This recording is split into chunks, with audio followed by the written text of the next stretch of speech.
ফুলেশ্বরী এলাকায় দিন দিন বসছে মদ ও নেশার আসর। এলাকায় অসামাজিক কার্যকলাপ রুখতে অভিযানে নামল শিলিগুড়ি 24 নম্বর ওয়ার্ড যুব তৃণমূল কংগ্রেসের। জানা গেছে এদিন সকালে শিলিগুড়ি পৌর নিগমের 24 নম্বর ওয়ার্ডের ফুলেশ্বরী লাগোয়া রেললাইন ওয়ার্ড কাউন্সিলর প্রতুল চক্রবর্তীকে সঙ্গে নিয়ে অভিযানে নামল যুব তৃণমূল কংগ্রেসের কর্মীরা। এলাকায় দিন দিন গজে ওঠা অসামাজিক কার্যকলাপের বিরুদ্ধে প্রতিবাদে সরব হন তারা।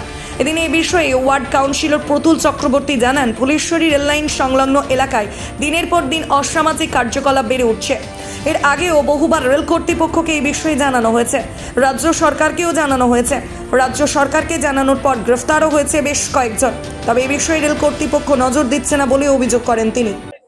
আমাদের 24 নম্বর ওয়ার্ড যুব তৃণমূল কংগ্রেসের পক্ষ থেকে এই 24 নম্বর ওয়ার্ডে এই বিস্তীর্ণ এলাকায় রেল লাইনকে কেন্দ্র করে রেল লাইনের দুপাশে যেভাবে মদে আসক্তদের যেভাবে দাপাদাপি শুরু হয়েছে তার বিরুদ্ধে লড়াই করবার জন্য, প্রতিবাদ জানানোর জন্য আজ থেকে যুব তৃণমূল কংগ্রেস আন্দোলনে নামলো। এখানে আমাদের পরিষ্কার বক্তব্য, এই জায়গাটা হচ্ছে দুটো শাসন। একটা হচ্ছে রেল লাইন কেন্দ্র করে হচ্ছে রেল ডিপার্টমেন্ট দেখে, আরপিএফ বা জিআরপি যেটাই হোক, আর একটা হচ্ছে রাজ্য সরকারের প্রশাসন।